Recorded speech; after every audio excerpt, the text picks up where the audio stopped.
Hello guys, welcome to the fiction series. Today we are gonna see, what if Naruto got harem with Annabeth, Clarrisee and Aphrodite? Part 1. Huge shout out to MACH9330 for this story. If you want more awesome fan fiction like this, don't forget to hit that subscribe button. So without wasting any time, let's get into the video.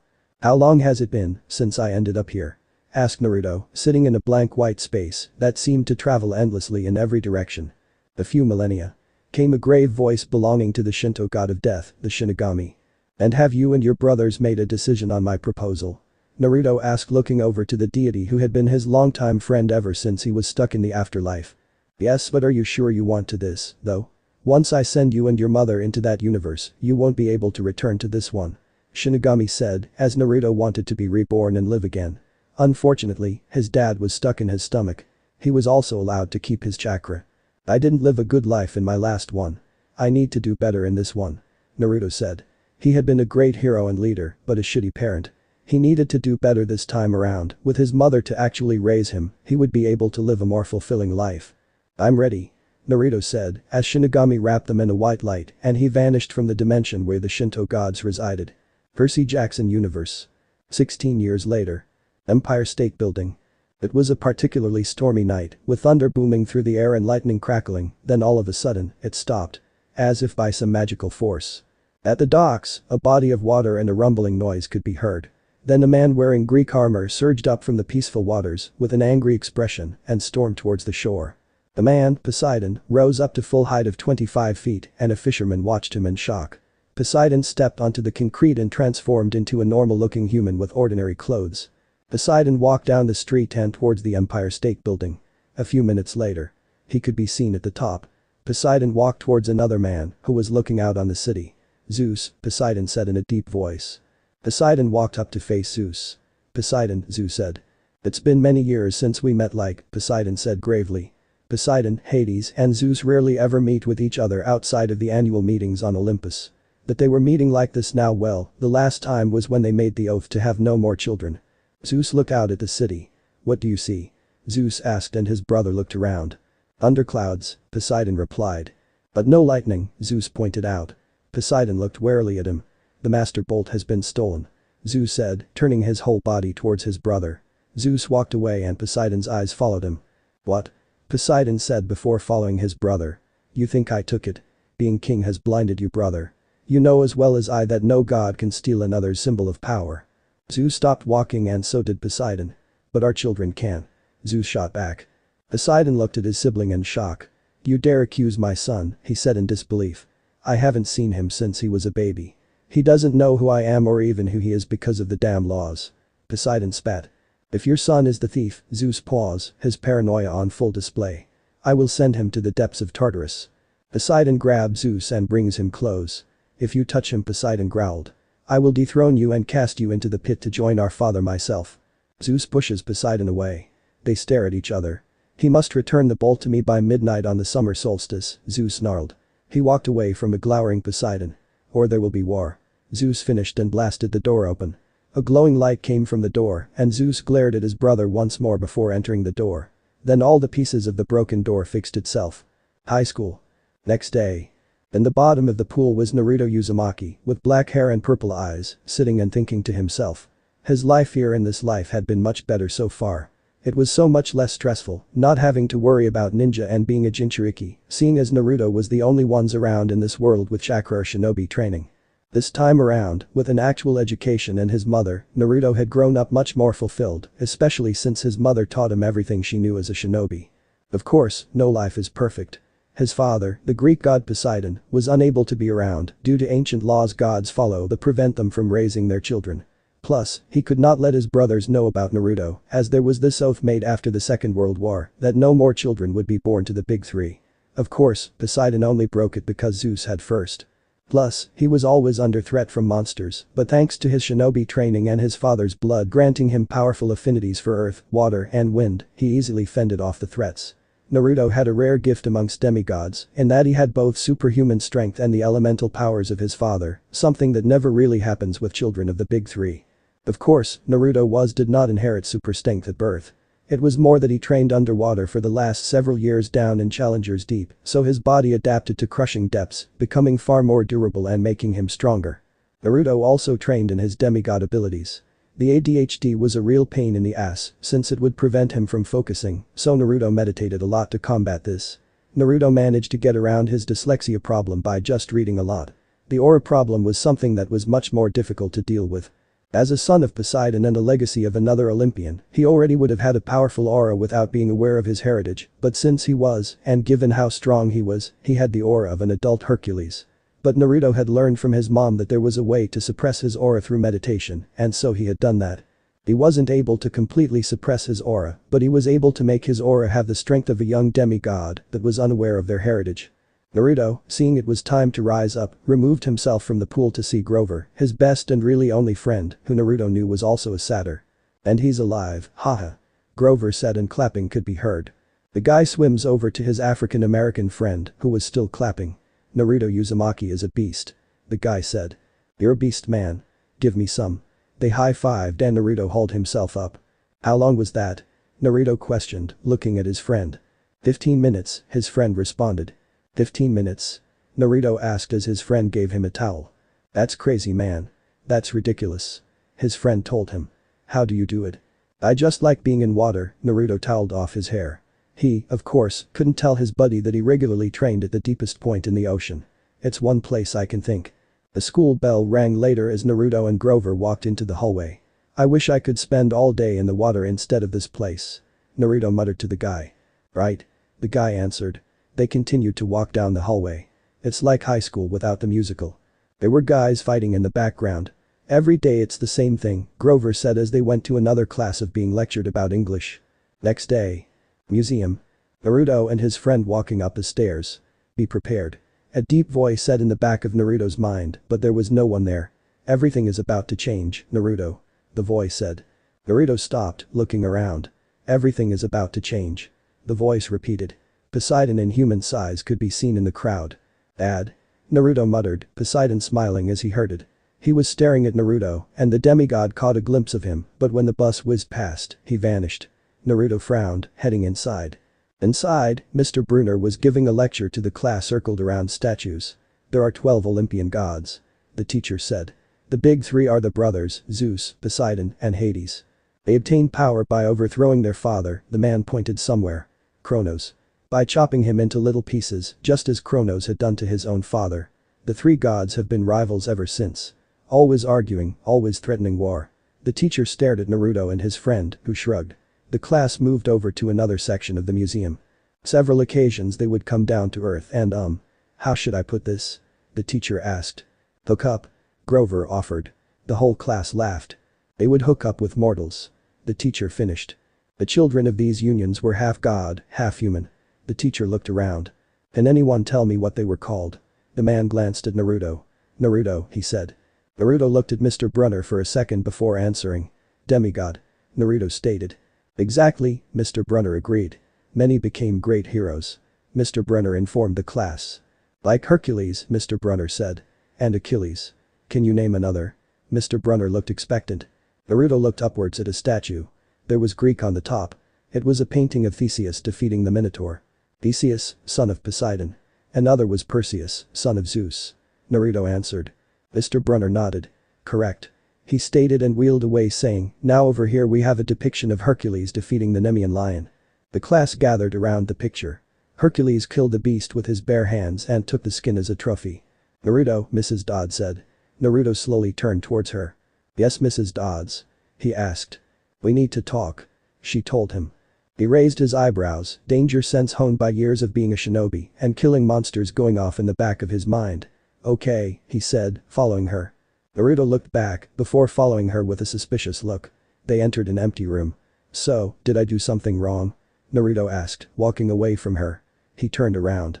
Mrs. Dodds. Hello? He called into the empty room. So, the little monster wants to play games, does she? Where is it? Mrs. Dodds hissed from up on a high platform. Where is what? Naruto looked extremely confused even though he was playing around with her. Mrs. Dodds bared her teeth. She jumped off and transformed into her true form, which while still human-like, had leathery bat wings, claws, a mouth full of huge ugly yellow teeth, and glowing eyes. "Well, that's new," Naruto said in interest. "What is one of the Furies doing here? What do they think I stole? I must find out." The Fury dived at him, but when Naruto fell to the floor in his act, she missed and went over him. Naruto looked up in fear, though it was difficult to do, given how pathetic the creature was. "You stole the lightning bolt," the creature hissed. "I don't know what you're talking about," Naruto shouted at the thing. The creature grabbed Naruto and lifted him off the ground. "Give it to me," she hissed.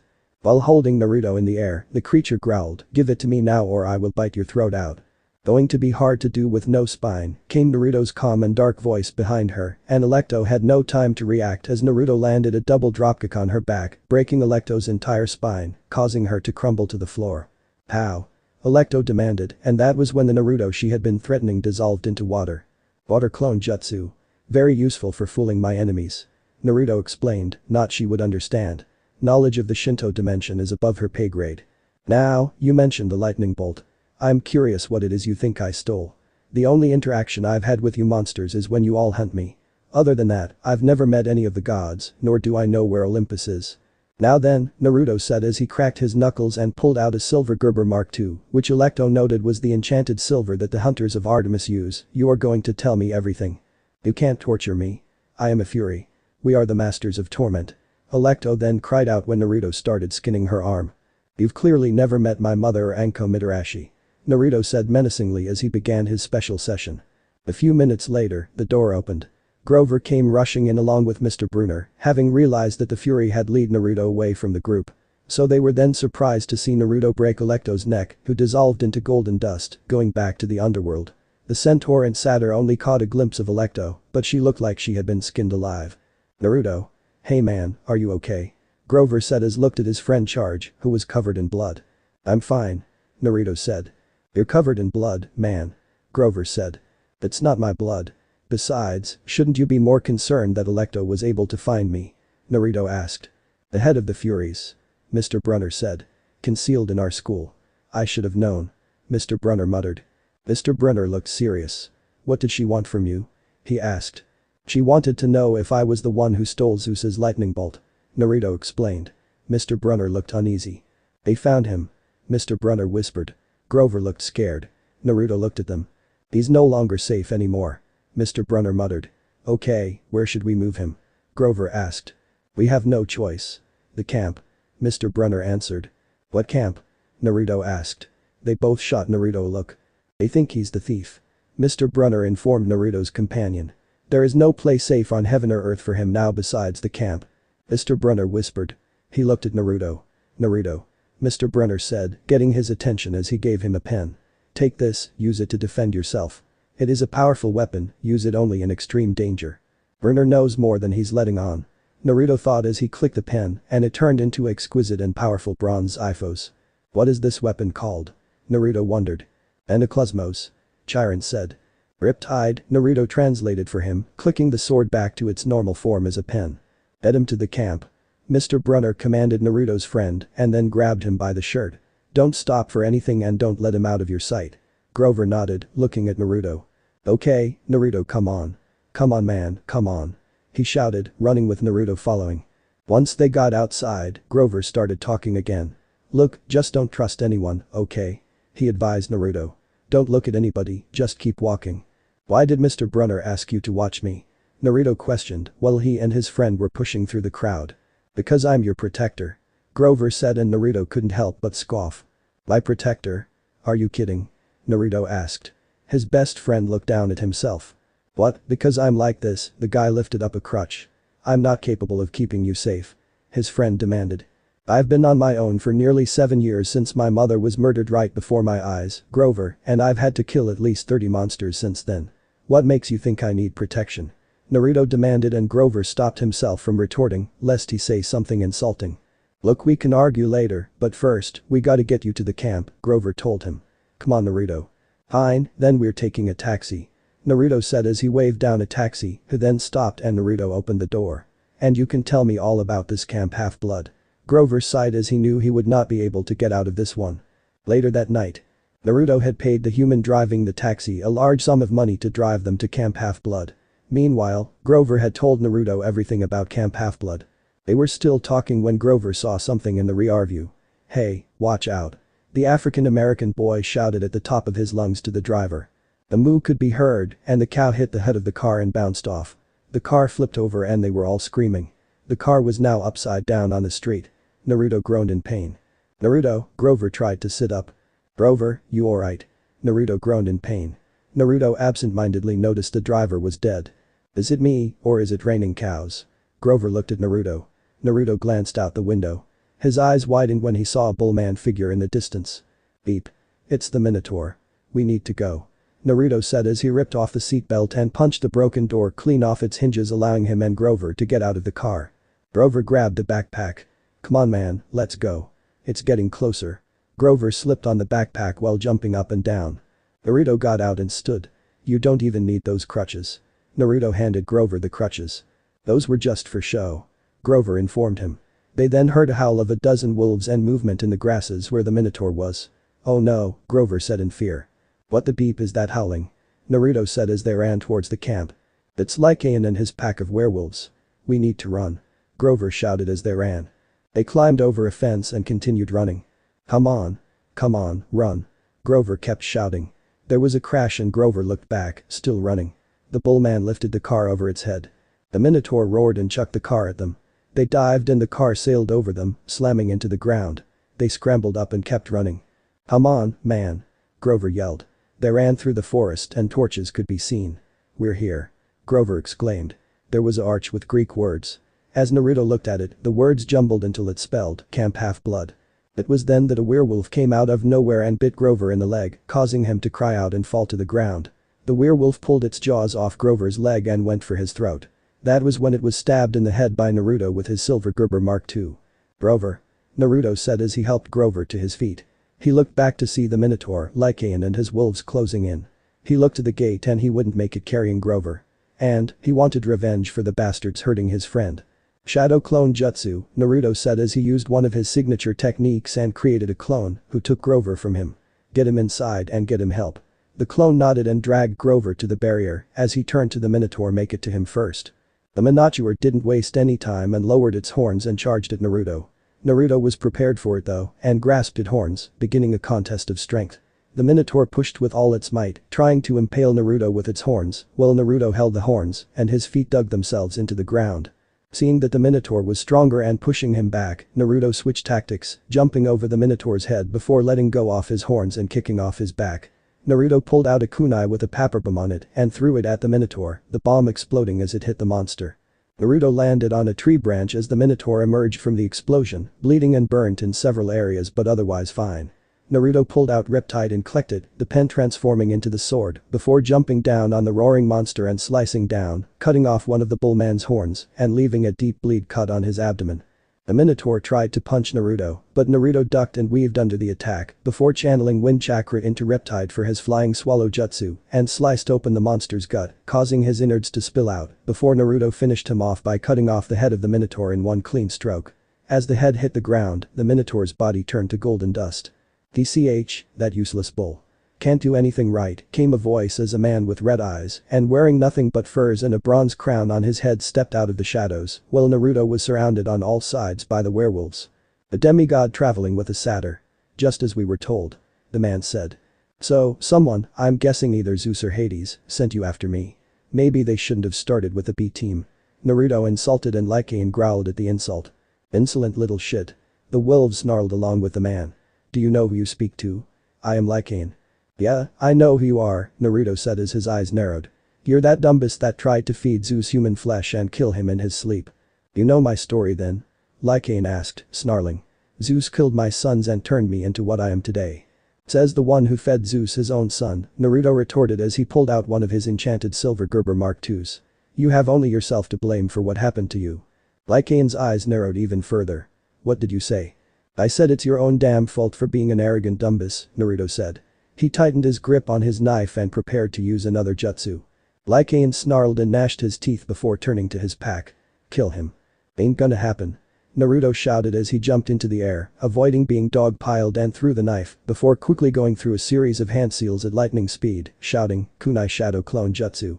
As if by magic, the single Gerber became 400, unleashing a rainstorm of silver weapons into the pack, killing all of the werewolves except Lycaon, who had jumped back and watched in horror as the insolent little shit killed his entire pack, their bodies turning to gold dust just like the Minotaur.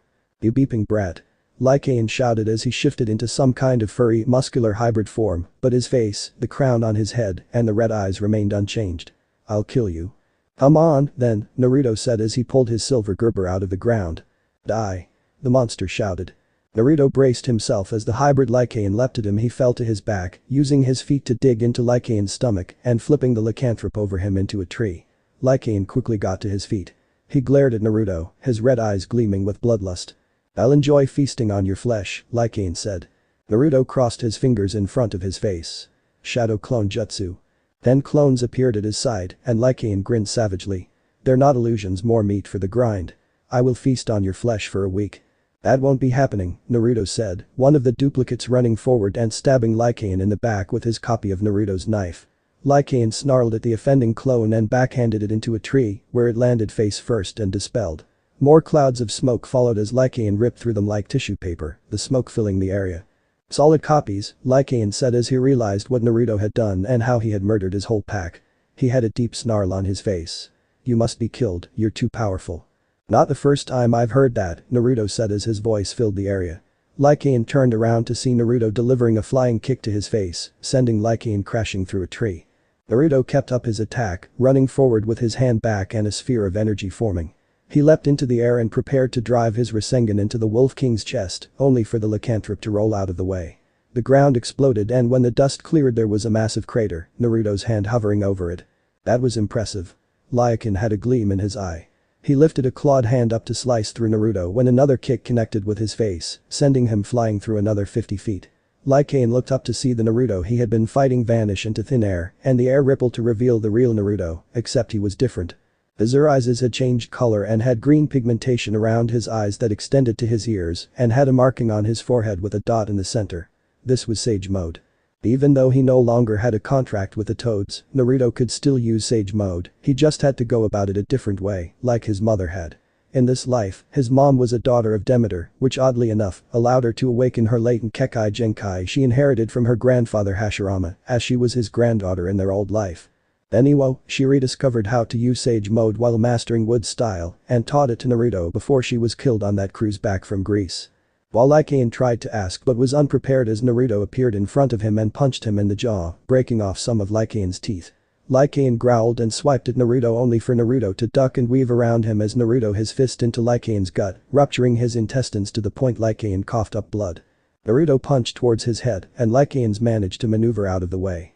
It was then that Naruto's natural energy extended out and made contact with Lycaon's cheek, allowing the strike to still hit Lycaon, which sent him rolling away. Lycaon got up, wondering why he was hit as Naruto pulled out an enchanted silver kopis with a black handle from his ceiling tattoo. On the handle was the red swirl of the Uzumaki. "That sword. You're Kushina Uzumaki's brat," Lycaon said in recognition as he saw a visage of Kushina standing menacingly next to Naruto. "That's right," Naruto said darkly with an evil smirk. "And just like my mother did nearly a dozen times, I'm gonna make you my little bitch, you pitiful reject of a king. No. I won't suffer any more humiliation from that bitch." Lycaon roared as he rushed at Naruto and swiped at his throat, but Naruto caught the arm and chopped it off at the shoulder with an upward swing. Roaring in pain, Lycaon swung with his other hand, and Naruto's kopis made contact with the werewolf king's elbow, cutting through the flesh and bone, until the arm fell off and Lycaon was left armless. Lycaon didn't give up and tried to bite Naruto, but Naruto gripped the armless werewolf by the head and held him back before smashing Lycaon's face with the butt of the handle 3 times, before Spartan kicking him in the chest, breaking the werewolf's ribcage and sending him to the ground. Lycaon managed to pull himself back to his feet, but he was in so much pain and just a mess. He looked at Naruto in fear, as the way he was standing, with his Sage Mode on, the kopis held at his side, Lycaon's blood dripping off the sword and shadows covering Naruto's body. Lycaon was reminded of the first time Kushina had made him her little bitch. Lycaon and his pack had raped and mauled one of the huntresses to death, someone who had been a friend of Kushina's. In response, she killed his entire pack, beat him to a pulp, and skinned him alive until he was begging for death. When Naruto walked toward him and raised his sword as if to throw it, the werewolf whimpered and looked away, now as afraid of Naruto as he was of his mother. Naruto threw it, but the sword did not hit Lycaon, instead landing right in front of him. Lycaon slowly looked away from the sword and to Naruto just in time to see Naruto pull his arm back to deliver an uppercut to his chin, and then darkness was all he knew. Naruto reached up and caught the falling head of Lycaon, which was dissolving into gold dust like the rest of his body, although Lycaon's bronze crown remained as a trophy. Naruto gathered the Minotaur horn and walked through the boundaries of the camp before he exited Sage Mode. His mother had warned him that using Sage Mode in this world was not a pleasant experience, since humans had destroyed much of nature, and the wrath and rage of nature was much more prominent here than in the elemental nations. Add in the possibility of gaining the attention of Gia, but in his haste to finish Lycaon without risking getting bit, he had forgotten that and fell unconscious in exhaustion as some campers were making their way to him. While a group of demigods helped Naruto to the infirmary, an entity stirred beneath the earth. A small tremor was felt in the area that Naruto, the Minotaur, and Lycaon had fought in. It was searching for the source of whatever had drawn on nature's power. Mostly out of curiosity. Gia, primordial goddess of the earth, was very interested in Naruto Uzumaki. Very interested. Naruto was standing in a field of ripe wheat with the sun shining down on him. There was also someone behind him. Demeter, Naruto said as he turned around. To see Demeter, the goddess of agriculture and fertility, of sacred law and the harvest, the earth, seasons, nourishment and bread. And his grandmother. Demeter herself wore a bright green dress with a dark cape, which gave her the appearance of fresh plant shoots, breaking through fertile earth whenever she moved. She also wore a crown of woven corn leaves and adornments of poppies, and had a sweet distinctive scent of a rainstorm over a field of jasmine. Naruto, it's good to see you. Demeter smiled at the son of her most cherished demigod daughter. You know, I prefer you if you call me grandmother. Sorry, Naruto chuckled, force of habit. It's just you don't call, text, and hardly even send me messages like this. I am sorry about that, Naruto, but I am bound by the ancient laws. There is only so much I can interfere in your life. And to be honest, I wasn't sure you wanted to see me. I couldn't protect my own daughter, after all, Demeter said sadly. Naruto immediately closed the distance between them and hugged Demeter, who returned the hug. Do not ever think that I blamed you for Mom's death. We were out at sea when they came for us. You're the goddess of earth. There wasn't anything you could do. Now, as much as I'd love catching up, I know this isn't a social call. Naruto said as he pulled away, causing his lovely grandmother to sigh. You used Sage Mode. Demeter said, causing Naruto to groan. I didn't want to risk getting bitten by Lycaon. As far as I know, I don't have Kurama and the Biju anymore to fix me up for being stupid. I didn't want to take the risk of losing my chakra and being turned into his little slave, so yeah, I used it. Naruto said. Demeter pursed her lips as she remembered one of the few times she had been able to sneak away to secretly visit Kushina and Naruto, where Kushina had told her all about her grandson's former life and accomplishments. Suffice to say, it was mind-boggling for the 7,000-plus-year-old goddess that her grandson was powerful enough to take on a primordial goddess who could possibly give Gia or Tartarus a run for their money and win, and then have enough energy left to fight his literal equal and win, coming out with only a missing arm. I'm not angry, just concerned. There are maybe 4 gods in our history powerful enough to sense to you drawing on nature's power. Artemis and I are Olympians. One of them, Pan, faded millennia ago, and the other drawing her attention could be a problem for you. Demeter said. Naruto racked his brain, trying to think of who his grandmother was talking about. Obviously Demeter and Artemis would have been able to sense his use of Sage Mode, but who was the third deity? Suddenly, his eyes widened and he looked back at Demeter. Gia is supposed to be asleep. Even in their dream, they could feel the earth rumble a bit. She is the earth itself, grandson. Even asleep, she is aware of everything going on here on the surface. Demeter warned in a serious tone, a far cry from her usual overbearing attitude as a mother. Because you drew on nature's power, she is now aware of you and will be watching you. To do what? Naruto wondered. See if you are a threat, most likely. Beyond that, I have no idea. Demeter said. Remember, she is an enemy of Olympus. She birthed the giants with Tartarus for the sole purpose of destroying us. Be wary of her. Naruto nodded as he understood where she was coming from, though he did not personally agree with it. I will try to be more careful about using Sage Mode in the future. That's the best I can ask of you. You are just as headstrong as your mother was. Demeter said with a smile. I have to leave. I will try to visit you again soon. Remember to eat your Wheaties. You darn woman, you know I don't eat even Wheaties. Ramen for the win. Naruto shouted comically. Just like your mother. Honestly, what is it with you two and your fascination with ramen? It's nothing but broth and noodles. Wheat will make you big and strong. Demeter said in a comical way. "Do you see these muscles?" Naruto said comically as he flexed his impressive biceps. "I grew these with nothing but ramen." Demeter smiled as she was reminded of Kushina telling her something similar. "Alright, but we are not done with this conversation yet." Demeter smiled as she kissed his forehead and his dream seemed to end. "Real world." Naruto moved his head, his eyes shut. Then his eyes fluttered open and he rubbed his eyes with a hand. "Naruto," someone said as he woke up, "so glad you're alive." Grover walked up, wearing a leather chest plate. Naruto sat up, holding his head. "Ow," he muttered. Naruto finally looked around and took in his surroundings. "Let me guess. I'm in the infirmary," Naruto said. "Yeah. You've been unconscious for 3 days." Grover told him. 3 days? Naruto inquired, shocked. Grover nodded very slightly. "Ugh," Naruto rubbed his head as he felt like he had a splitting headache and he wasn't sure why. Maybe it was a side effect of using Sage Mode after so long. He'd have to figure that out later. "Listen, could you see if you got any more of that medicine you gave me?" Naruto had been in and out of it for a few days, but remembered them spoon-feeding him something. "Nectar," Grover corrected. "But sure, I'll get it. You just sit tight." Grover returned pretty quickly with the nectar and gave it to his black-haired friend. Naruto drank all of it in one gulp. When he finished, Grover asked, "Was it good?" "It was amazing," Naruto said with slight bliss. "What did it taste like?" he asked, sounding wistful. Naruto was wondering why Grover didn't take any for himself. "Sorry," Naruto said. "I should have let you taste." Grover's eyes went wide. "No, man. That's not what I meant. I just wondered." "Like my mom's homemade ramen," Naruto told him, gaining a far-off look as he did. Grover sighed. "And how do you two feel?" "Like I could bench press Mount Rushmore," Naruto answered as he pulled the covers off and sat up, grabbing the horn of the Minotaur and the crown of Lycaon as they walked out. They started walking outside as Grover and him talked. "So, this is Camp Half-Blood," Naruto said as he looked around. "Yep, this is the place I told you about." Grover laughed and slung an arm around Naruto. "Look, but you're not alone. There's hundreds, if not thousands of demigods in the world. Some leading normal lives and some I'm not allowed to name become very famous. Like White House famous." Grover thumped Naruto's chest.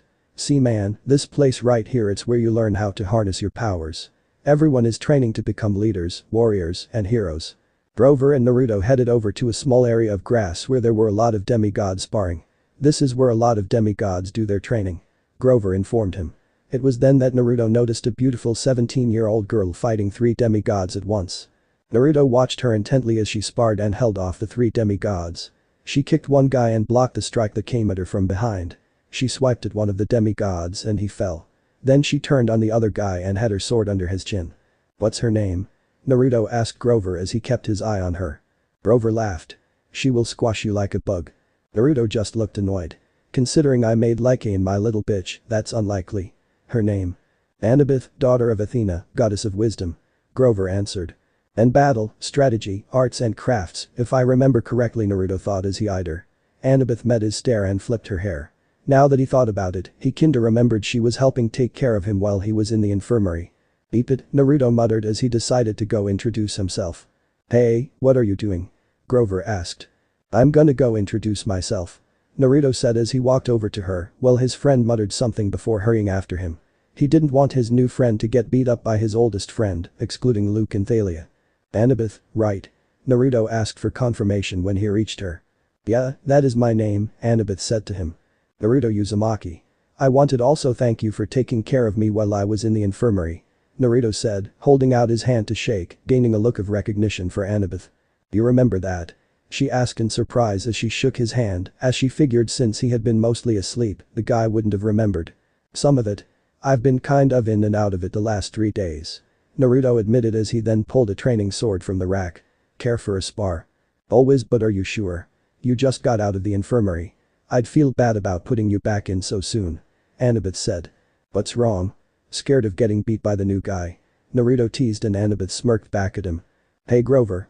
I'll handle our new guy from here. Why don't you go and see your girlfriend?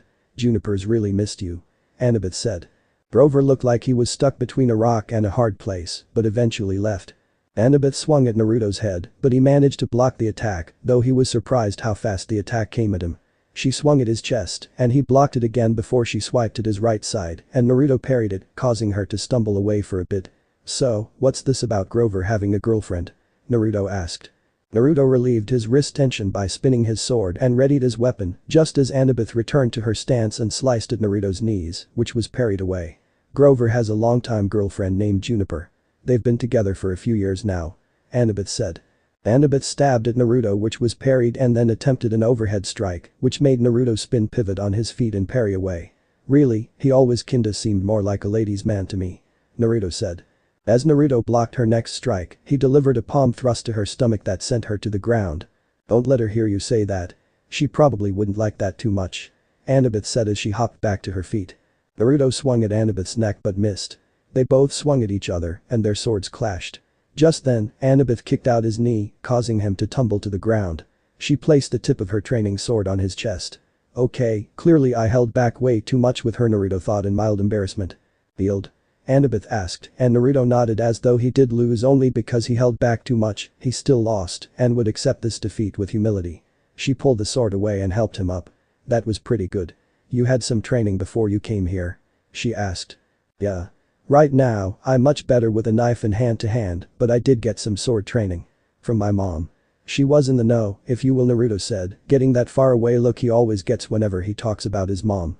A look that Annabeth recognized. You don't have to talk about it. She said understandingly, a lot of us here have lost a friend or loved one to one of the monsters trying to get here safely. At Naruto's appreciative nod, Annabeth hung up the practice swords and nodded to him, come on, let's get you over to the big house. Our camp activities director awaits. They walked over to the big house. Down at the end of the porch of the big house, two men sat across from each other at a card table. The man facing them was small, but plump. He had a red nose, watery eyes and curly hair so black it seemed purple. He looked like your average gambler, yet Naruto had a feeling that he could outsmart even the most serious gambler. He wore a tiger pattern Hawaiian shirt. That's Mr. D, Annabeth whispered. He's the camp director. Be polite. It will save you some trouble down the road. And you already Chiron. The first thing Naruto noticed about Chiron was that he was sitting in a wheelchair. He wore a tweed jacket, had thinning brown hair, and a scraggly beard. Naruto recognized him easily. Mr. Brunner. Naruto said. The man looked at them with a twinkle of mischief in his eyes. Ah, good, Naruto. Glad to see you up and about. He said, excellent, now we have 3 for Pinnacle. He gestured for Annabeth and Naruto to sit down. Naruto sat next to Mr. D, who looked at them with bloodshot eyes and heaved a great sigh. Oh, I suppose I must say it. Welcome to Camp Half-Blood. There. Now, don't expect me to be glad to see you. Mr. D said. Charmed, Naruto replied sarcastically, already not liking this asshole. If you're supposed to be a camp director, you should at least pretend to be pleasant. Annabeth, Chiron nodded to the girl before looking back to Naruto, this young lady nursed you back to health. Annabeth, my dear, why don't you go check on Naruto's bunk? We'll be putting him in cabin 11 for the moment. Naruto knew how this whole claiming bullshit worked, but since this camp was also a safe haven for demigods, he didn't want to disrupt things too much by sounding ungrateful, so he would give his father a chance to claim him before moving into his father's cabin. Sure, Chiron, Annabeth said.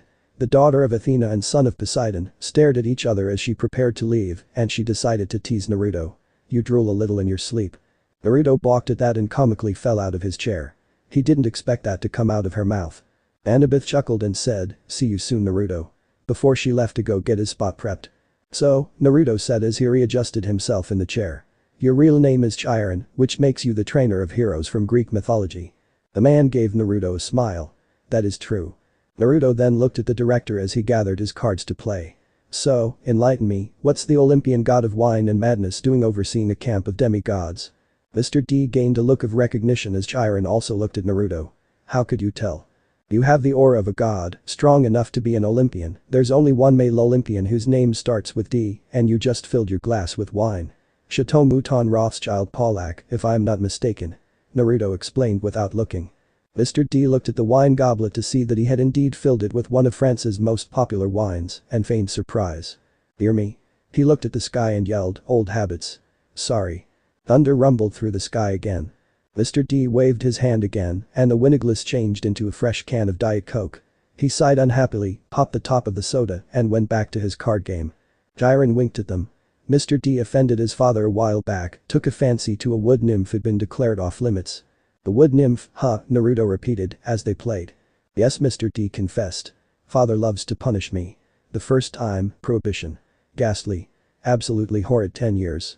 The second time, well, she was really pretty and I couldn't stay away the second time, he sent me here. Half-Blood Hill. Summer camp for brats like you. Be a better influence, he told me. Work with youths rather than tearing them down. Ha. Absolutely unfair. He sounded like a whiny kid. He turned back to his game. I believe I win. Not quite, Mr. D, Chiron said. He set down a straight, tallied the points, and said, the game goes to me. Naruto looked at his cards and definitely didn't have the cards to win, so he folded.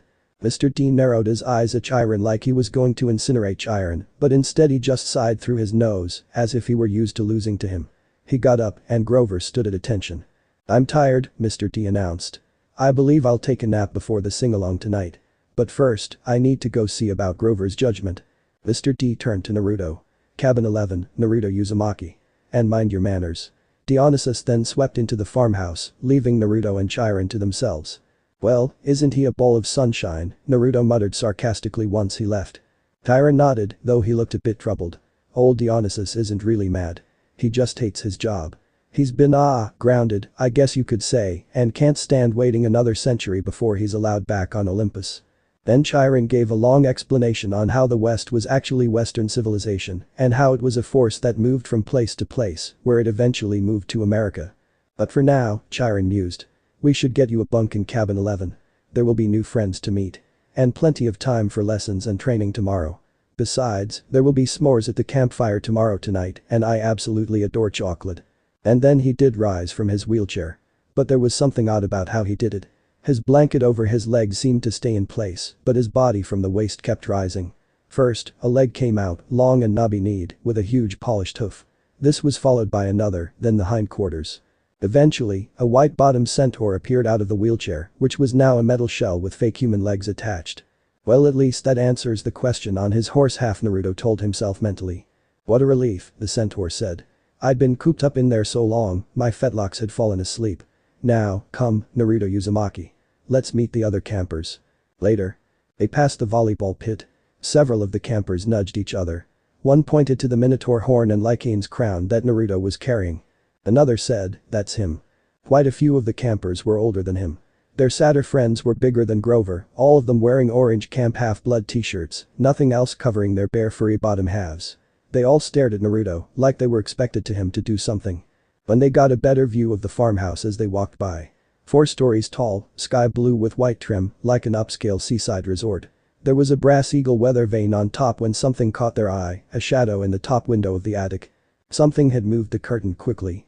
Naruto got the feeling he was being watched. What's up there? Naruto asked Chiron, seeing the shadow too. The centaur looked where he was pointing, and his smile faded. Just the attic. Somebody lives there? Naruto asked. No, he said firmly. Not a single living thing. Chiron didn't seem to be lying, but he wasn't being on the up and up either. Something made him uncomfortable. Come along, he said, his light-hearted tone now a little forced. Lots to see. They walked through the strawberry fields, where campers were picking bushels of berries, while a satyr played a tune on a reed pipe. Chiron told him the camp grew a nice crop for export to New York restaurants and Mount Olympus. It pays our expenses, he explained. And the strawberries take almost no effort. Apparently Mr. D had this effect on fruit-bearing plants. They just went crazy when he was around. Chiron explained, it worked best with wine grapes, but Mr. D was restricted from growing those, so they grew strawberries instead. They watched the satyr playing his pipe. His music was causing lines of bugs to leave the strawberry patch in every direction. When Naruto asked about how they did it, Chiron replied that they were using woodland magic, something only satyrs could do. This led to Naruto to think of Grover, wondering how he was doing with the god of wine. Grove isn't in trouble, is he? Naruto asked Chiron, bringing Naruto out of his thoughts. It wasn't his fault the Minotaur and Lycaon's pack showed up or that I challenged them to a fight. Chiron sighed. He took off his tweed jacket and draped it over his horse half's back like a saddle. Grover has big dreams, Naruto. Perhaps bigger than are reasonable for his age. To reach his goal, he must first demonstrate great courage by succeeding as a keeper, finding a new camper, and bringing them safely to Half-Blood Hill. All of which he has done, Naruto argued in favor of his buddy. I might agree with you on that, Chiron said. But it's not my place to judge. Dionysus and the Council of Cloven Elders must decide.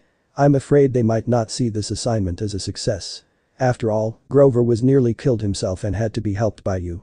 Then there's the fact he couldn't keep you from challenging the monsters and that you survived only because you had your mother's old weapons. The council might question whether this shows any courage on Grover's part. That's bullshit, Naruto said.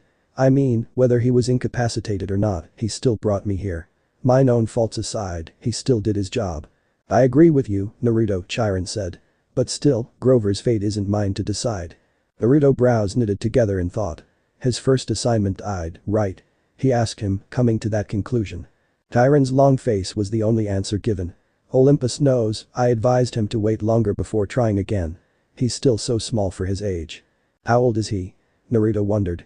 Oh, 34. Chiron answered with a simple shrug. Naruto raised his eyebrow in surprise. Wait, what? And he's only a sophomore? Naruto exclaimed in mild shock. Saturn's age half as slow as humans. Grover has been the equivalent of a high schooler for the past 6 years. That's horrible. Naruto shuddered. Quite, Chiron agreed. At any rate, Grover is a late bloomer, even by Satyr standards, and not very accomplished at woodland magic. Alas, he was anxious to pursue his dream. Perhaps now he will find some other career.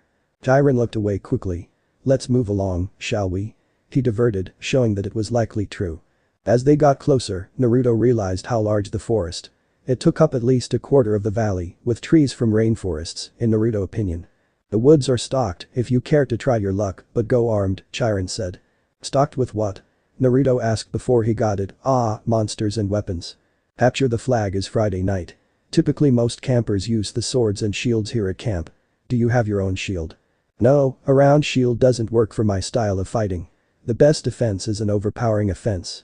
Naruto said, quoting his mother. That sounds like something your mother would say, Chiron said after a moment before looking guilty at bringing up Naruto's mom. How well did you know her? Naruto asked. She never really mentioned this place. She was the strongest daughter of Demeter I had ever met. The things she could do with her mother's powers defied the traditional yoke of Demeter's children. Many tend to forget that Demeter is an elder Olympian and still very powerful. Chiron said as they walked. The tour continued as they saw the archery range. Next was the canoeing lake. After that were the stables, which Chiron didn't like very much, though he is a horse, so that's expected, the javelin range, the sing-along amphitheater, and the arena where Chiron said they held sword and spear fights. Sword and spear fights? Naruto asked. Cabin challenges and all that, Chiron explained. Not lethal. Usually. Oh, yes, and there's the mess hall. Chiron pointed to an outdoor pavilion framed in white Grecian columns on a hill overlooking the sea. There were a dozen stone picnic tables. No roof. No walls. What do you do when it rains? Naruto asked curiously. Chiron gave Naruto this weird look. We still have to eat, don't we? What, is it enchanted with magic? Naruto asked jokingly. When Chiron smiled slyly at him, he realized he wasn't joking. Wait, it's actually enchanted? He asked, though Chiron's smile told him what he needed to know. Finally, he showed them the cabins. There were 12 of them, nestled in the woods by the lake. They were arranged in a U, with 2 at the base and 5 in a row on either side. They were pretty bizarre.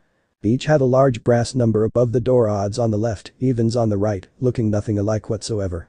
Number 9 had smokestacks, like a tiny factory. Number 4 had tomato vines on the walls and a roof made out of real grass. 7 seemed to be made of solid gold, which gleamed so much in the sunlight it was almost impossible to look at. They all faced a commons area about the size of a soccer field, dotted with Greek statues, fountains, and a couple of basketball hoops. In the center of the field was a huge stone-lined fire pit. Even though it was a warm afternoon, the hearth smoldered. A girl about 9 years old was tending the flames, poking the coals with a stick. Just as he was about to tell Chiron about this, as it seemed a little odd that a young girl was playing with fire, he looked into the girl's eyes. What he saw surprised him. Where her eyes should have been were flames, her eyes were literally filled with flames. But these flames weren't violent, they seemed cozy, like a small, warm fireplace. Also, her face was shockingly beautiful for a 9-year-old girl, which creeped Naruto out for a second, as he was not a pedophile. There was no way that was a normal girl, she had to be a god. An Olympian, Naruto wagered, considering the aura she gave off. Suddenly, as he thought about the Olympians, he knew who this goddess was. Hestia, he breathed. When she looked at him, she seemed shocked also, like she wasn't used to people seeing her. Then she smiled and waved at him. Naruto didn't know what to do, so he waved back. When he turned towards Chiron, he didn't seem to notice anything strange. The centaur just continued walking on, as if nothing happened. When Naruto looked towards where the girl was, she was gone. Deciding to deal with it later, Naruto quickly followed Chiron. He rejoined with Chiron just in time to see the pair of cabins at the head of the field, numbers 1 and 2. Naruto stared at cabin 1, it being the biggest and bulkiest of the 12, also obnoxious looking too. It looked like a damn bank, for beep's sake. Cabin 2 was more graceful and feminine, with its slimmer columns garlanded with pomegranates and flowers. The walls were carved with images of peeps. Zeus and Hera? Naruto asked. Correct, Chiron said with a nod. Then, Naruto got a look at cabin 3. It was sea-themed, they noticed, with a more slender and low look compared to cabin 1 or 2. It was decorated with coral shells and had a mixture of blue and green colors. Naruto made to step inside when Chiron said, "Oh, I wouldn't do that." But it was too late. Naruto got the smell of the sea breeze, like near the ocean. He felt a calming sensation when breathing it in. Chiron then put a hand on Naruto's shoulders. "Come along, Naruto, there is still more to see." As they got closer, Naruto could see that most of the other cabins were crowded with campers. Number 5 was bright red, a really messy paint job, as if the color had been splashed on with buckets and finger painted by a caveman, but less artistic. The roof was lined with barbed wire. A stuffed wild boar's head hung over the doorway and its eyes seemed to be moving like googly eyes. Inside, Naruto saw a bunch of mean-looking kids, both girls and boys, shouting over blaring American rock music and arm wrestling each other like they had nothing better to do. The loudest was a girl maybe 16 or 17. She looked pretty enough with her brown hair and fit figure, though Naruto could tell from her stance she was a fighter. They kept walking until Naruto spoke. "I haven't seen any other centaurs," he observed. "No," said Chiron sadly. "Most of my kinsmen are wild and barbaric folk, I'm afraid. You might encounter them in the wilderness or at major sporting events. But you won't see any here." "Oh, look," Chiron spoke. "Annabeth is waiting for us." Annabeth reading a book with what looked like ancient Greek. She looked up from her book, her eyes studying Naruto intently, despite the smile. She stood in front of what seemed to be cabin 11. Out of all the cabins thus far, 11 looked the most like a standard summer camp cabin, which seemed run down. Like a worn threshold, peeling brown paint, like it needed work done to it. Over the doorway there seemed to be a caduceus symbol. Inside it was packed with people, both boys and girls, with way more sleeping bags than people. Chiron didn't go in. The door was too low for him. But when the campers saw him they all stood and bowed respectfully. "Well then," Chiron said. "Good luck, Naruto, Annabeth. I'll see you both at dinner." He galloped away towards the archery range. "Well?" Annabeth prompted. "Go on in." She urged him. When he did, Annabeth announced, "Naruto Uzumaki, meet cabin 11. Regular or undetermined?" somebody asked. Naruto of course knew who his father was but decided to let the claiming work the usual way out of respect for his grandmother and Chiron. Annabeth answered the guy who asked, "Undetermined." Everybody in the cabin groaned at hearing that. The blonde-hair guy came up and spoke to the campers. Now, campers. That's what we're here for. Welcome, Naruto. You both can have that spot on the floor, right over there." He pointed to the corner. Naruto gave the guy a once-over. He looked to be in his late teens, tall and muscular but lean. He had short-cropped hair and a nice smile. He wore an orange tank top, cutoffs, sandals, and a leather necklace with 5 different colored clay beads. He also had a scar, thick and white, that ran from just beneath his right eye to his jaw. For some odd reason, Naruto's danger sense was going off around this guy, and not just because he was the son of Hermes. His instincts were never wrong, but Naruto had no reason to distrust him either. He would need to be cautious around this one. "This is Luke," Annabeth said. "He's your counselor for now. He's also one of the ones who brought you to the infirmary, Naruto." "Oh, thanks," Naruto asked. "No problem," Luke said to him, then he explained. "You're undetermined. They don't know what cabin to put you in, so you're here. Cabin 11 takes all newcomers, all visitors. Naturally, we would. Hermes, our patron, is the god of travelers. Also thieves too, right?" Naruto pointed out, which got some snickers from the more mischief-looking kids. "Yeah, I'm gonna have to get a drill and bolt my stuff to the floor." This got even more snickers from the occupants, including Luke. "Come on," Annabeth told him. "I'll show you the volleyball court." When they were a few feet away, Annabeth said, "Naruto, you have to do better than that." "What do you mean?" Naruto cracked. Annabeth rolled her eyes and mumbled under her breath, "I can't believe I thought you were the one." Naruto heard her and scoffed, "You got a problem, Annabeth." "I was just hoping that you might be able to help me, but clearly I was wrong," she responded, getting back to her point. Naruto was going to argue again, but Naruto interjected, "Look, if this is about me killing the Minotaur." "Don't talk like that," Annabeth told him as she stopped and turned to him. "You know how many kids at this camp wish they'd have your chance." "What? To get themselves killed?" Naruto asked scathingly. "To fight the Minotaur. What do you think we train for?" Annabeth retorted. To survive, which would be a waste if they were stupid enough to go after Lycaon without enchanted silver weapons, Naruto snarked. I don't care about glory or fame from killing monsters. I lost my mother when I was 9 thanks in part to those abominations, so excuse me if I don't care. Annabeth winced, like she suddenly realized how bitchy she sounded. Look, she said, calmer now. I'm sorry for my outburst. And I'm sorry about you losing your mother. It's serious stuff to us, what you did. Naruto shook his head. Look, killing the Minotaur was easy, but Lycaon and his werewolves can typically only be killed by enchanted silver weapons, and I was only able to kill them because my mother was a former huntress and she kept her weapons after she left the hunt. Your mom was a former huntress? Annabeth said in awe. Yeah, she was their best. Lycaon hated her, but also feared her while she was alive because she always humiliated him. She was so good that she became Artemis's lieutenant, but she left after 10 years to be with my dad. Artemis, as far as I know, doesn't like me all that much. Not that I care. Naruto said bitterly. I wouldn't mind hearing some stories about her sometime if you would be willing to share. Annabeth offered. Why, not planning to join them, are you? Naruto asked, finding a little annoyance that the girl he had the hots for might be interested. No, I'm not interested. It sounds nice and all, being young and immortal, being a better fighter and all. But the hunters, they never grow up and a few of them that I met are just running away from their problems instead of dealing with them. Plus, I don't want to swear off men. Annabeth said as she looked at him with a teasing smirk. So, don't worry, I'm still in the market. I will definitely keep that in mind, Naruto said with a smirk of his own. Annabeth looked like she was about to flirt back when a husky voice yelled, well. Looky here, a newbie. 3 men walked over. The pretty woman from the big obnoxious red cabin was there with them. Clarrisee, Annabeth sighed with annoyance at the girl. Why don't you go polish your spear or something? That's what she said, Naruto thought, biting the inside of his cheek to not call it out. Sure thing, princess, the big girl said. So I can run you through with it on Friday night. Eres Caracas. Annabeth said, which Naruto understood was Greek for go to the crows. You don't stand a chance. We'll pulverize you, Clarrisee said, but her eye twitched. Maybe she wasn't sure she could follow through on the threat. She turned towards Naruto. Who's the new guy? She asked, eyeing Naruto. He was hot and looked strong, but Clarrisee wasn't interested in just looks. Naruto Uzumaki Annabeth said, meet Clarrisee, daughter of Ares. Naruto blinked. God of War. Clarrisee looked at him with something akin to a sneer. You got a problem with that? Not with you, beautiful. I love a woman who can fight. Now I know someone else I can go to for a good spar, Naruto stated with smile, causing Clarrisee blink in surprise at his blatant flirting. Though it explains your brother's bad smell.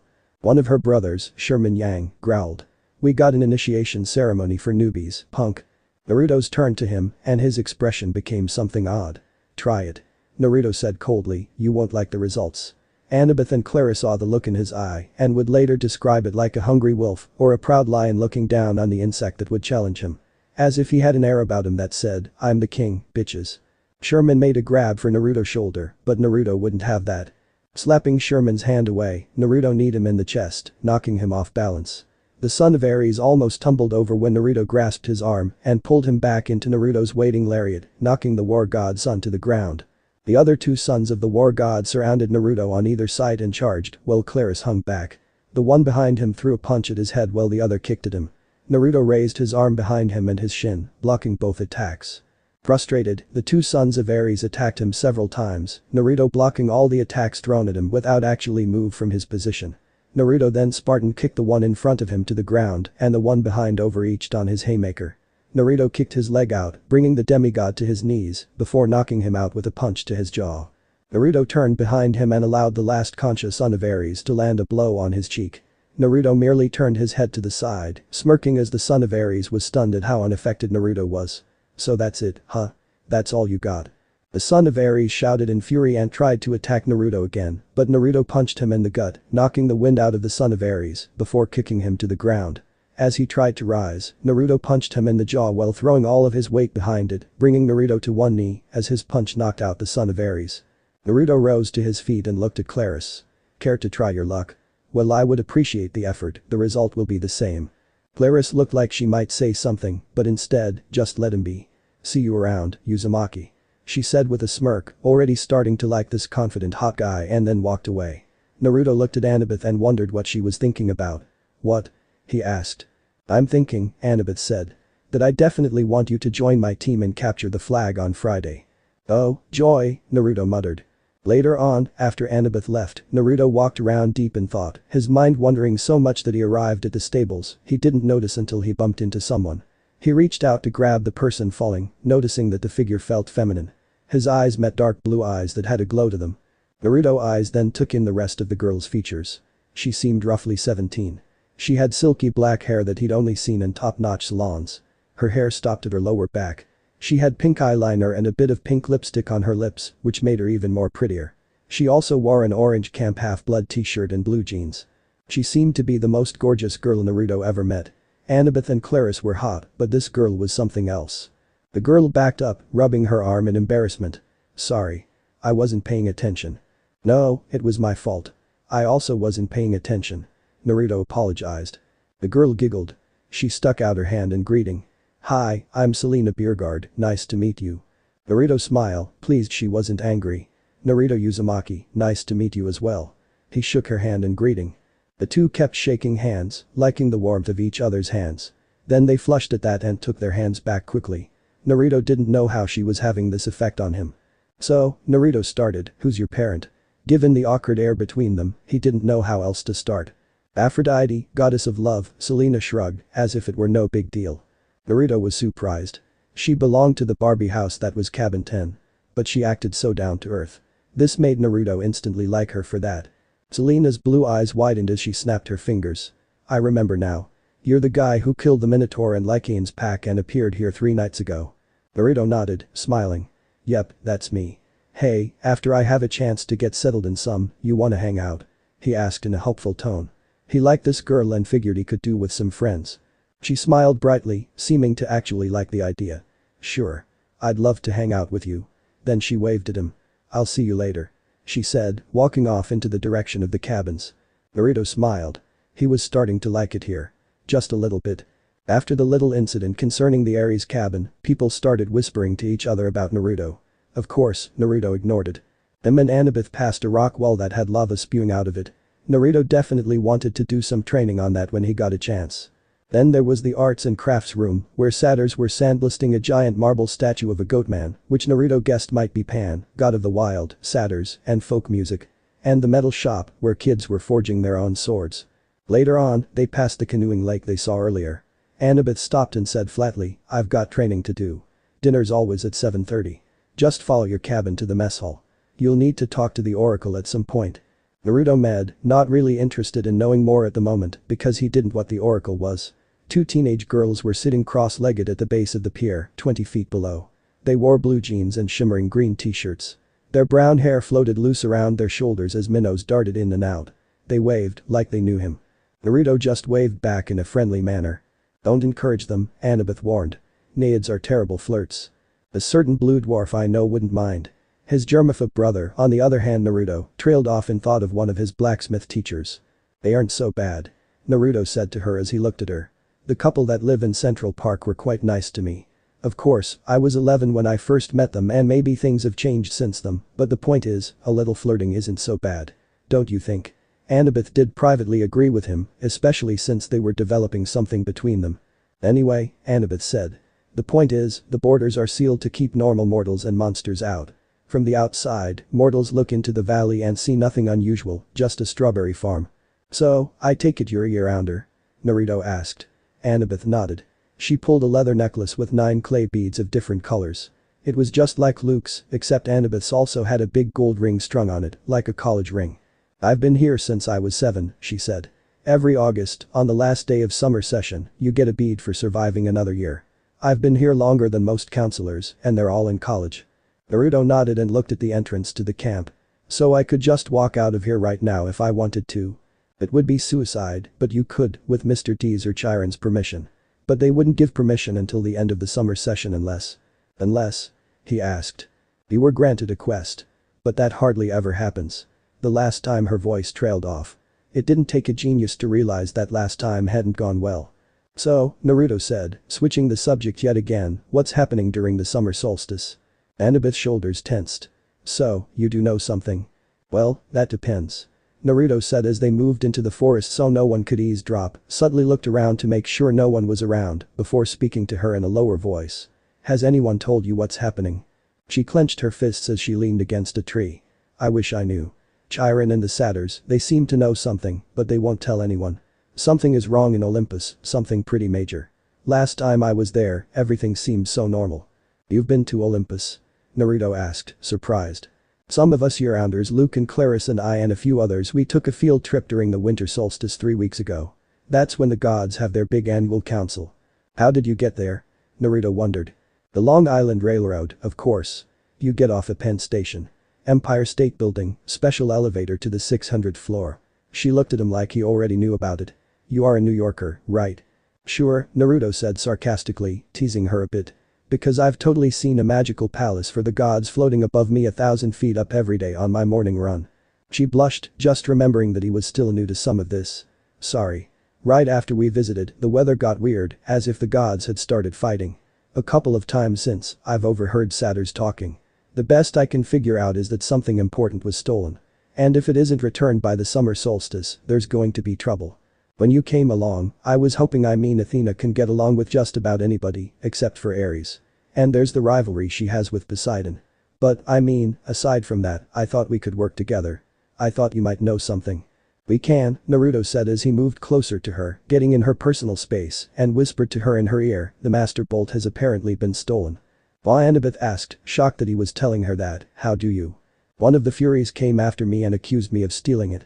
Naruto whispered to her, his breath hot on her ear, Electo died easily enough.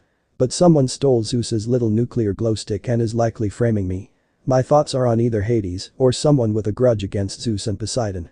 So, I'd say, we can definitely work together. Naruto said as Annabeth tried super hard to contain her blush. She was much more confident than she was the first time she liked a guy, but, damn. This guy was getting up in her personal space, teasing her while dropping a huge bombshell about what happened on the winter solstice, yet she could barely focus as she took in his handsome face, his steel-hard muscles that she could see straining against his shirt. She briefly wondered how his lips might taste on hers or how. Stop, bad girl. Annabeth thought to herself as she regained her bearings enough to get control of herself. You just met this guy. Give it a little more time before you go there. She definitely liked him and she was sure he liked her back, but she wanted a little more time before she and he got together. I'll see you later, Annabeth said, as she slipped away from him, but not before Naruto caught her smile as she walked away. Cabin 11. Back at Cabin 11, everybody was talking and messing around, waiting for dinner. Naruto noticed that a lot of the Hermes kids had similar features. Sharp noses, upturned eyebrows, mischievous smiles. They seemed to be the pranksters of the cabin, or the camp. Naruto found himself amused because of how he used to prank in his first life, but he didn't do that anymore in this life. He had outgrown that, though he reminisced on old times, like defacing the Hokage monument or pranking Sarutobi with a sexy jutsu, as he sat in the corner, drawing up schematics for something he was planning to make. The counselor, Luke, came over. He had the Hermes resemblance, too. It was marred by the scar on his right cheek, but his smile was intact. Naruto still didn't trust him, as he closed his journal, the blood privacy seal on it activated, so if anyone but him looked at it, they would find nothing but blank pages. Found you a sleeping bag, he said. And here, I stole you some toiletries from the camp store. Thanks. Naruto said neutrally, his senses still warning him this guy was dangerous and should not be trusted. No prob. Luke sat next to them, pushing his back against the wall. Tough first day. Naruto shrugged. Nothing I can't handle, but part of me doesn't feel like I belong here. Probably the part of him that was used to being on his own. Yeah, Luke said. That's how it always starts. Once you start believing in them, it doesn't get any easier. That how it was with your dad? Naruto asked. Luke pulled out a switchblade out of his pocket. For a second Naruto thought he was going to make a stab at him, but he just scraped some mud off the sole of his shoe. Yeah. Hermes. Naruto noted, clearly a touchy subject, since Naruto could sense the anger and hatred coming from Luke. So, what's the deal with Annabeth and Clarrisee? They bitter rivals or something? Naruto asked and Luke seemed amused. So, you picked up on that. Yeah, those two have always been at each other's throats. It used to just be they didn't like each other, cause their parents don't get along, but then 2 years ago, there was this guy they both liked, and let's just say, it didn't end well.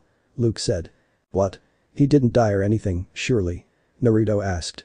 No, but he ended up not being able to put up with the two girls fighting over him and chose someone else. Their rivalry has been worse ever since they blame each other for losing their crush to someone else. Now come on, it's dinner time.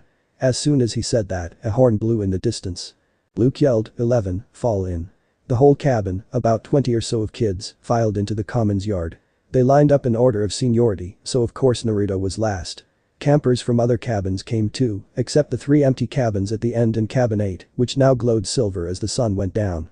They marched up the hill to the mess hall pavilion. Satyrs joined the group from the meadows. Naiads emerged from the canoeing lake. A few other girls came out of the woods, literally. In all, there were maybe 100 campers, a few dozen satyrs, and a dozen assorted wood nymphs and naiads. At the pavilion, torches blazed around the marble columns. A central fire burned in the bronze brazier. Each cabin had its own table, covered in white cloth trimmed in purple. 4 of the tables were empty, but cabin 11's was way overcrowded. He saw Grover sitting at table 12 with Mr. D, a few satyrs, and a couple of plump blonde boys who looked just like Dionysus. Chiron stood to one side, the picnic table being too small for him. Annabeth sat at table 6 with a bunch of serious-looking athletic kids, all with gray eyes and blonde hair. Clarrisee sat behind him at Ares's table.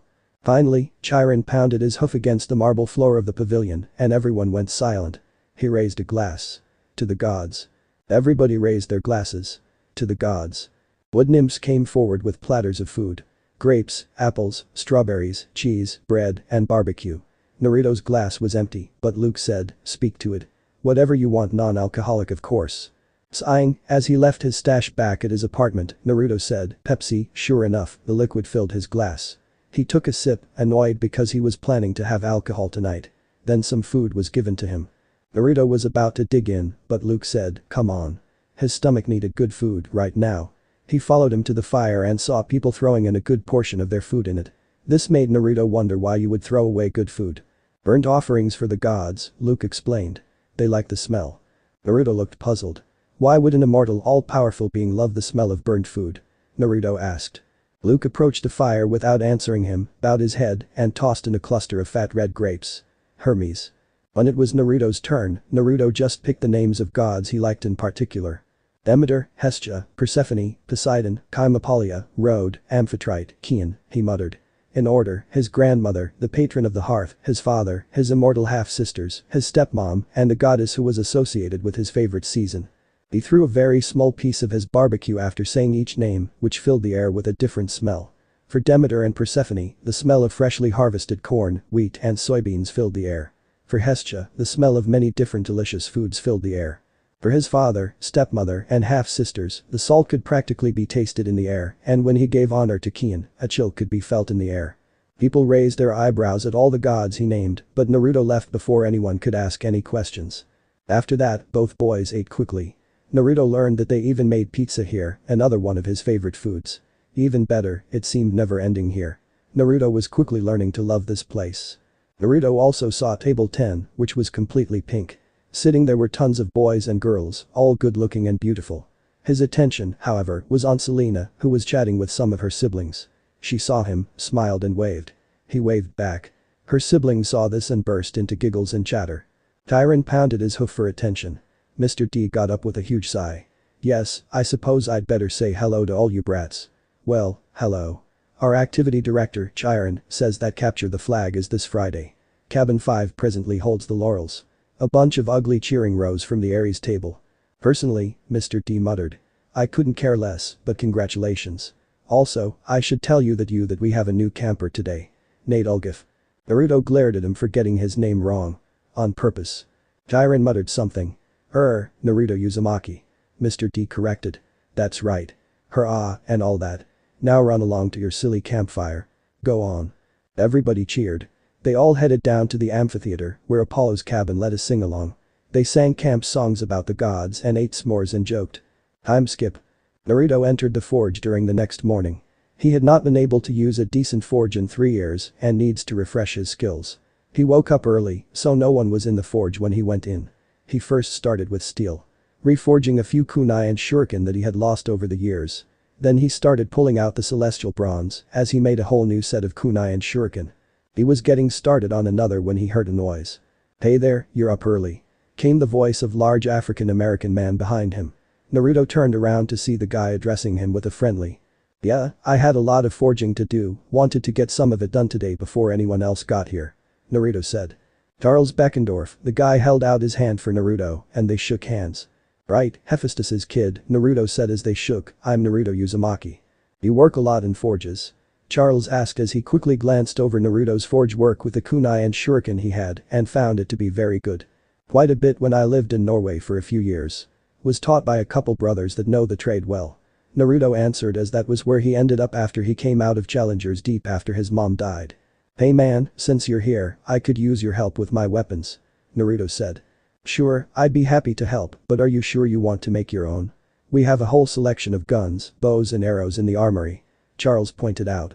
I know, but I've always worked best with knives and shuriken. Naruto said as he and Charles got started on making more kunai knives. Few hours later. The first activity Naruto had was sword and shield class and it was taught by Clarrisee. She took this well and decided to prove herself against him. Think you can win, Uzumaki? Asked Clarrisee as they circled each other with their audience watching silently. Can't say as I'm the most skilled with a sword. Naruto said, judging her reaction. Clarrisee got a beepy smirk on her face and swung her blade to the side, hoping to catch him off guard. He just blocked it with a reversed blade, smirking. I didn't say I've never used them, I just don't have any formal training in the Greek style. Still, don't expect to last too long then, fish cake, she teased him, hoping to use that to unbalance him. It worked.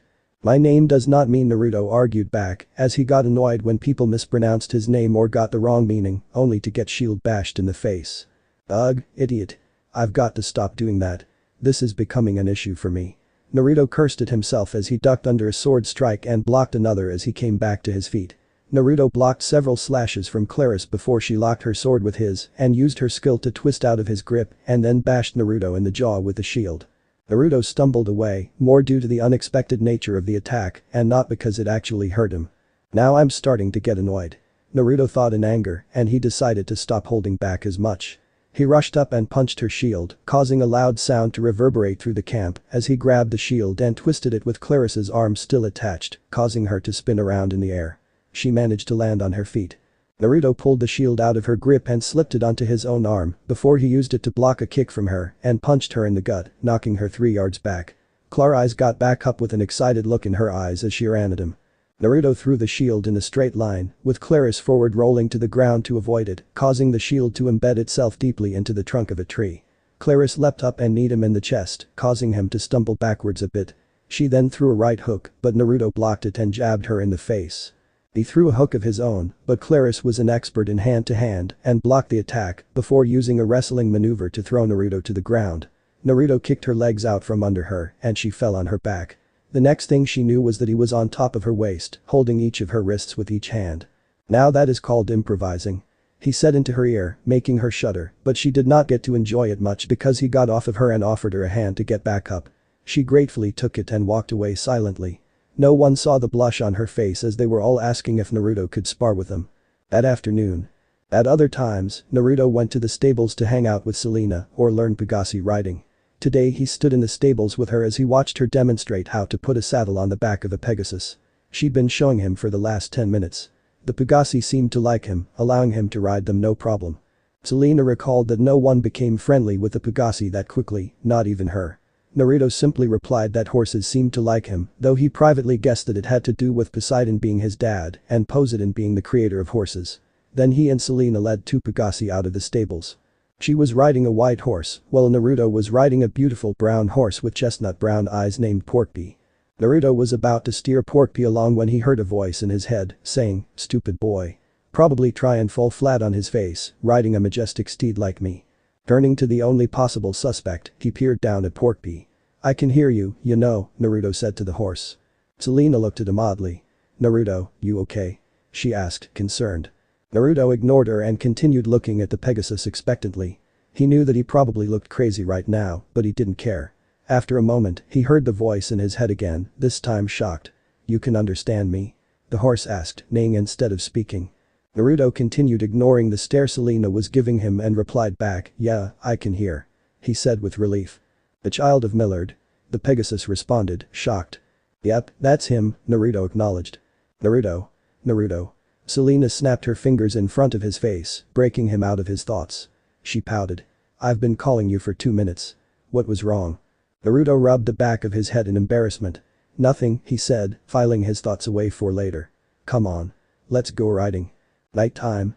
At night, Naruto snuck out into the forest to do some extra training.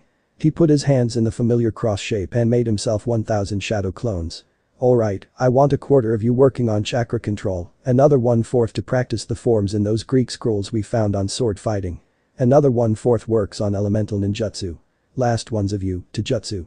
Now get to work. Iz obeyed him and set about their tasks. Naruto meanwhile walked onto the water and closed his eyes and concentrated his chakra before going through a set of 10 hand seals and said, ninja art. Inner darkness jutsu. Reality seemed to shift around him as a shadow-covered form appeared a few from him on the water until it took shape and looked like Naruto, except for the black sclera and red eyes. Hey, me, the dark lookalike said. Hello, Yami, Naruto said. You looking to get your ass kicked? Yami said as he took a fighting stance. Why else would I bring you out? Naruto retorted as he and Yami rushed at each other, beginning a long spar since they were the same person and neither of them could physically overcome the other. Time skip. Naruto was walking towards the camp store. As he was walking, he saw the Stoll brothers, two sons of Hermes who happened to be identical to each other, harassing a girl with warm brown eyes and long black hair. The Stoll brothers, Connor and Travis, were stealing from the camp store, with a girl yelling at them, trying to shoo them away. Feeling pity on the girl and knowing how much of a hassle the Stolls could be, he marched up, yelling, hey, doofuses, go bug someone else. The Stolls looked up, grinning when they saw Naruto coming towards them. Why hello, Naruto, Connor, or Travis, said happily, still looting the camp store. How may we help you today? Yes, Naruto, the other boy, who Naruto assumed was Travis, replied. How are you on this fine day? Ichi, Naruto said dryly. Now can you leave the poor girl alone? We wouldn't want someone to get pranked later on, now would we? Naruto asked. Both boys grinned challengingly. Ooh, we have a prankster on our hands. Connor asked gleefully. Possibly, Naruto replied. But let's deal with that later on. Fine, Travis sighed dramatically. But we'll hold you to that promise, alright? Yeah. Now beat it. Naruto grumbled, probably going to have to deal with this later. Thankfully both boys left, probably to prank some unfortunate victim, leaving Naruto alone with the girl. You okay? Naruto asked. The girl scowled, then sighed. Yeah, I'm okay. Thanks for helping me. No problem. I know how much of a pain those two can be. You have no idea. The girl scowled cutely. They do this all the time. And they never stop. Well, I'm about to suffer for defending you later. So you're welcome. Naruto said, not looking forward to have to watch out for pranks. Thanks. The girl reached out, offering to shake my hand. I'm Katie Gardner. Name's Naruto, he shook her hand in return, feeling how rough it was. So, Katie, Naruto said, wanting to start a conversation. Who's your godly parent? She smiled, as if it were obvious as to who it was. Demeter, goddess of agriculture. Naruto couldn't stop himself from saying, well, guess that explains the name. Thankfully Katie didn't look offended. Instead she giggled. Well, I guess that also explains it. Naruto was just thankful that she wasn't angry. Naruto ultimately forgot the reason he had come to the store in the first place in favor of talking with his cousin. Time skip. It was now the day of the capture the flag game. Naruto had asked Katie if the Ares and Athena cabins were always on opposite sides, and Katie said most of the time. The teams were announced. Athena had made an alliance with Apollo and Hermes, the two biggest and well-rounded cabins. Apparently, privileges had been traded, shower times, chore schedules, and the best slots for activities in order to win support. Ares had allied themselves with everybody else. Dionysus, Demeter, Aphrodite and Hephaestus. From what he'd seen, Dionysus's kids were actually good athletes, but there were only 2 of them. Demeter's kids like Katie had the edge with nature skills and all things planting, but they weren't very aggressive like he was. From Aphrodite they mostly sat out every activity and checked their reflections in the lake, did their hair and gossiped. Hell, Selena was the only one he saw right now that was actually ready. When she saw him, she winked. Naruto thankfully didn't blush and waved in response. Charles and the rest of Hephaestus's kids were rough looking. They were big and burly from working in the metal shop all day, but again, not that many of them. That left Ares's cabin, which made up the majority of the team. Tyron hammered his hoof on the marble. Heroes. He announced. You know the rules. The creek is the boundary line. The entire forest is fair game. All magic items are allowed. The banner must be prominently displayed and have no more than 2 guards. Prisoners may be disarmed but may not be bound or gagged. No killing or maiming is allowed. I will serve as referee and battlefield medic. Arm yourselves. He spread his hands and the tables were suddenly covered with equipment. Helmets, bronze swords, spears, and ox-hide shields coated in metal. Naruto chose not to wear any armor. Annabeth yelled, "Blue team, forward." Blue team cheered and shook their swords and followed her down the path to the south woods.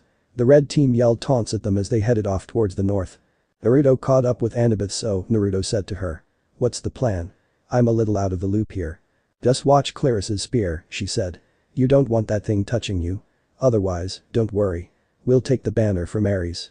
Has Luke given you your job? Border Patrol, sadly. Naruto was annoyed. Don't worry, it's easy. Stand by the creek, keep the Reds away. Leave the rest to us. Athena always has a plan. 10 minutes later. Naruto was getting a little annoyed at how long it was taking for someone to come after him. He was about to sub with a shadow clone, but then he heard a twig snap behind him. Well, looky what we got here. One voice came from the 4 voices that Naruto heard. Naruto widened his eyes when he sensed what they were. A demigod, all by his lonesome, ma, said another as the 4 Cyclops came out of the bushes for Naruto to see. Rage quickly filled him as he looked at the monsters. Their species had been partially responsible for his mother's death.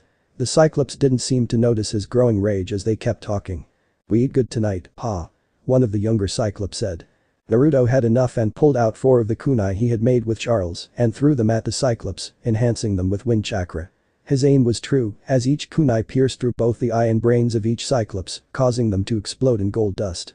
Unfortunately, as he was about to ponder how they got inside the barrier, the Ares cabin and Clarrisee arrived behind him just as the Cyclops fully disintegrated. He turned to face them. The flag over there, Naruto told them as he stuck his thumb behind him. Yeah, one of her siblings said. But see, we don't care about the flag. We care about a guy who made our cabin look stupid. You dipshits do that well enough without my help, Naruto pointed out, pulling his mother's coppice out. Shit. One of the Ares kids said. Charge. 2 Ares kids rushed Naruto, and he parried their sloppy strikes away before hilt slamming one in the forehead while punching the other in the face. The other Ares kids rushed Naruto, who smirked and ducked, sweeping their feet and making them land on the ground, knocking them out. Then he pulled the shield off that one and threw it Captain America style. It hit the Ares kid's nose and smacked him down painfully. He sliced another kid across the chest. It was a shallow cut, the fool would heal easily enough. Then he disarmed him and elbowed him in the face, knocking him out. Clarrisee charged, her electric spear sparking. Naruto handled it with ease, ducking and weaving around several stabs. He caught the shaft of her spear with one hand, then snapped it when he hit the spear with his sword. You know, that was a gift from my dad. Clarrisee pointed out as Naruto dropped the spear. Sorry, but you were trying to skewer with that thing just now. Naruto pointed out. True. A few years ago, I would have been pissed beyond belief, but now. Well, I think I might have outgrown the spear, Clarrisee said. She closed her eyes as flames appeared on the palm of her one hand and she put her in her flame-covered palm. A bronze pommel appeared in her fist and when she pulled it away, an elaborate greatsword was in her hand. The grip and bronze circular pommel were rather simple, but the hilt was 3 hound heads that seemed like they were breathing metal, which formed into the blade before the blade itself was coated in red fire. Clarrisee reopened her eyes and they now were colored crimson, like the color of blood. Oh, that's new. Neat sword, Naruto complimented as he gripped his mother's coppice and channeled a Chidori through it. Let me give you a closer look at it. Clarrisee roared as she brought it down on his head. Naruto blocked the giant sword, but he was not prepared for the increased strength Clarrisee seemed to possess. In fact, he had been so caught off guard that he almost didn't stop the sword before it cut through his shoulder. Using his super strength he forced the blade off and then was forced to parry a swipe from Clarrisee that forced him back. Clarrisee kept coming at him, forcing him to step back with every swipe before he locked blades and they got in each other's face. That trick of yours, I didn't know Ares kids could do that. Naruto grunted. I'm more special than my siblings.